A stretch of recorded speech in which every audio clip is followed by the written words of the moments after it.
That looks nice.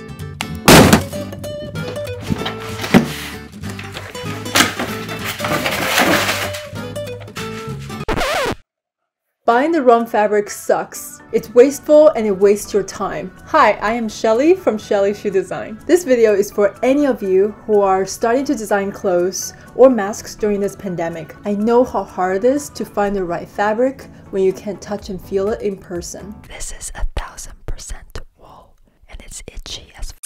This video is also for any of you who just want to avoid wrinkly, scratchy, or just bad fabric when shopping for clothes. Because you know how they trick you with those perfect product images and then you get it in person and you're like, what the f. Step number 1, get this book.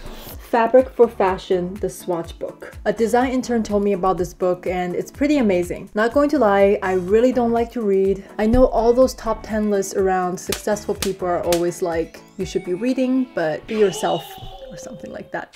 This book is great because it's like the Pictionary of fabrics, except the fabrics are swatches, so you can literally look the fabric up and touch them.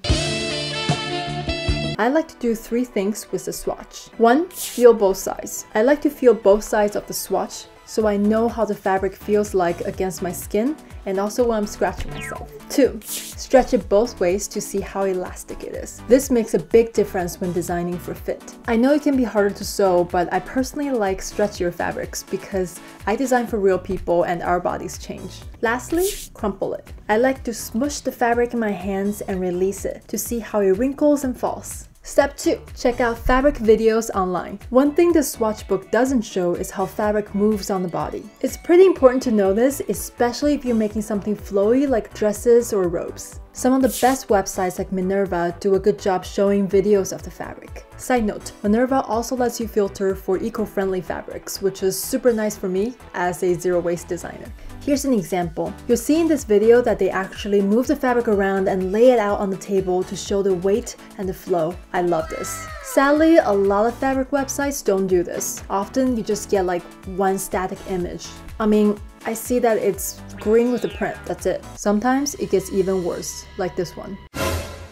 I'm so confused when I see photos like this. I mean, I can't care less about the plastic that the actual fabric is wrapped around. So if you find yourself frustrated looking through these images, a backup I use is just going on the good old YouTube and searching for the specific fabric video. Even videos of people wearing the fabric is super helpful. Moose YouTube channel has a bunch of short videos introducing different fabrics. I found them pretty useful for online shopping. Sometimes I binge watch them. They're really great for falling asleep too.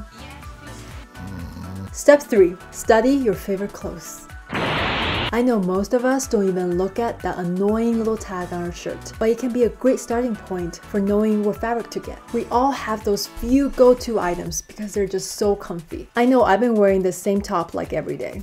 So I recommend that you look up those tags to see what fabrics make up your favorite clothes. Then you can shop online with more focus. Shopping for fabrics aligned with your favorite staples is also a great way to make sure that you're not just adding more stuff that sits in your closet. Because let's be honest, most of us don't even wear half of the stuff in our wardrobe. Being a smarter shopper who's also better for our planet can start with just knowing how to shop for the right fabrics online. So that's it for today. I hope you learned a helpful thing or two. If you want to see more, please like, comment, and subscribe.